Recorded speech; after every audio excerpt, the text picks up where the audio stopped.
time to check in with international affairs analyst Stan Grant in our Behind the Wall segment. And today we'll be looking back at the year that's been for China, in particular its relations with the US, Australia and other powers in the region. Now, Stan, Donald Trump's former National Security Advisor John Bolton says the way China's treating Australia at the moment is a sign of things to come for the rest of the world.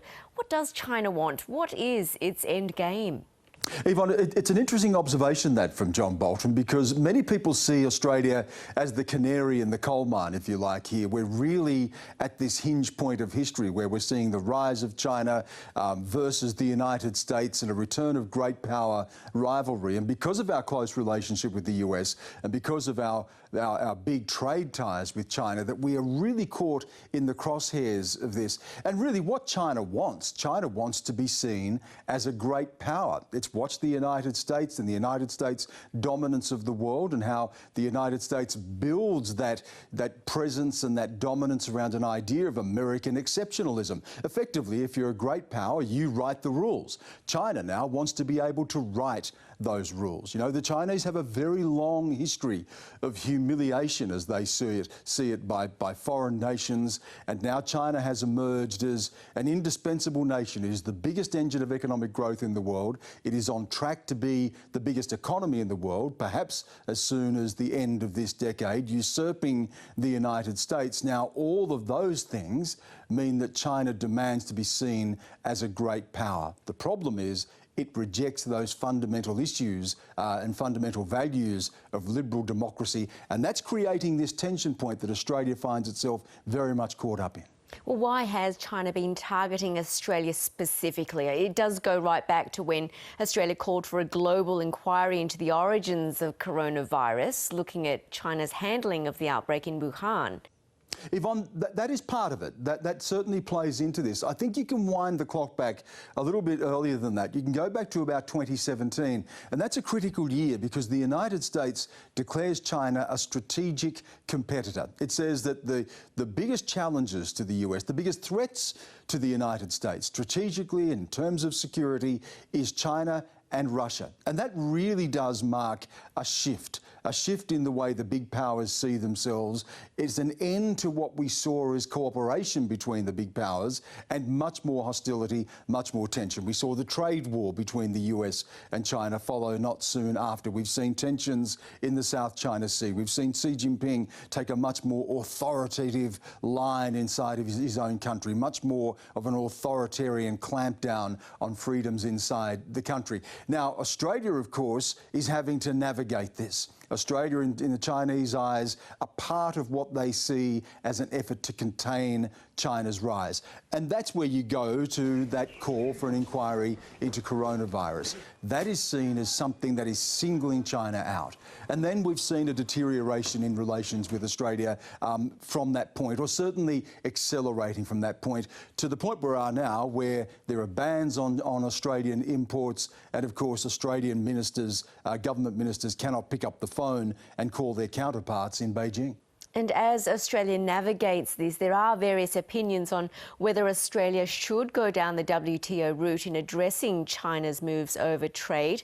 What are your thoughts on this, Stan? What choices are there to protect Australia's interests, given that, like you say, Beijing just isn't picking up the phone? Well, the World Trade Organization is there precisely for that. If you can make a case, and there appears to be prima facie a case here to be made, particularly around things like coal and other imports from Australia, exports from Australia to China, that there may be a case here of contravening World Trade Organization rules. If you can make that case, you can take that to the World Trade Organization. This is how it is meant to work.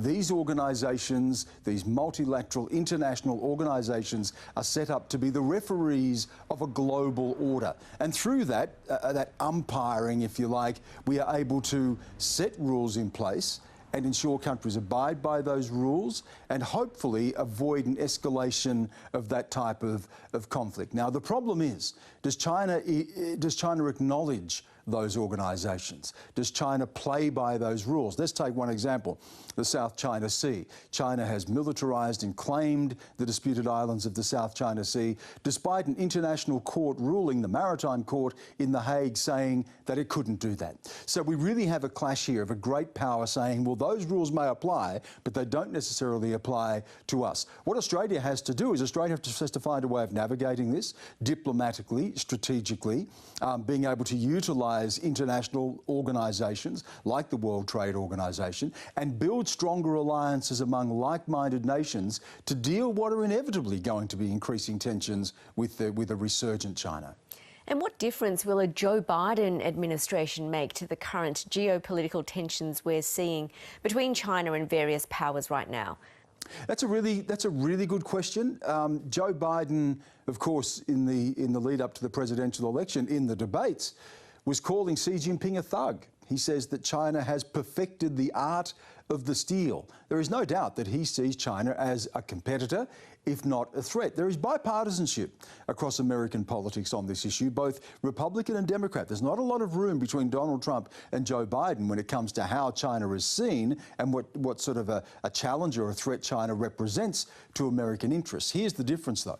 Whereas Donald Trump sought to go this alone, whereas Donald Trump sought to escalate the tensions directly between the US and China, particularly around issues of trade, we would expect that Joe Biden would build on those alliances. He is someone who is into building alliances with like-minded nations. So we're talking about Australia, we're talking about India, we're talking about Japan, some of the nations of the Southeast Asian region as well, as a way of being able to buttress or push back against that rise of China. What can we expect here? Will there be a reset in the relationship? Here's one potential window: climate change. We know that Joe Biden has made that a priority. He's going to re-enter the Paris Climate Accords.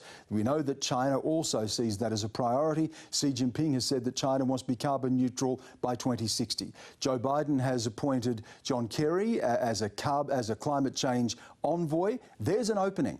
What if John Kerry goes to China? What if he sits down with Chinese leaders? What if the two big powers are able to work together on one particular issue that may then reset the relationship? That's a window. Will we actually see them grasp that to try to make the most of that? That's still to be seen. Indeed, a lot of what-ifs in the coming year. But over the past year, how has China's international standing evolved and been impacted by the global pandemic and the deterioration of relations with some nations? Is China where it wants to be? Is it ahead in the game? It's a long game. We know that Xi Jinping is playing a long game. We know this has been a long game for China over the past century. You know, China was always the global power. For the past 2,000-3,000 years, China has been the centre of global power, the biggest economic power in the world. The last 150 years, the last 200 years have been a blip. And China wants to see itself return as a global power. That's what Xi Jinping wants. It's the rejuvenation of China. It is the China dream. And he's playing a long game to achieve that. Crack down at home, build your influence elsewhere. We see this with things like the Bolton Road Initiative. We know that he has grown closer to Vladimir Putin and Russia. There are close ties with countries like Pakistan, with Iran. But at the same time, there has been an erosion of Chinese standing amongst Western liberal democratic countries. We've seen increasingly in parts of Europe, of course, Australia, the United States, more countries following Australia's line, for instance, in banning Huawei and being involved in the rollout of their 5G. So there has been a deterioration in China's standing amongst liberal democratic countries, even as China seeks to increase its influence, its economic might around the world and build alliances with other countries. What's going to be critical is to watch how countries in our region respond over the coming year. They were very quiet when you consider the tensions between China and Australia. We haven't seen a lot of Southeast Asian nations, for instance, come out and support Australia directly. What are they going to do? How will they play that? That's going to be critical to watch as well. But this is a long game from Xi Jinping. And we will be watching closely what happens. Thanks so much, Stan, as always. Indeed. Thank you.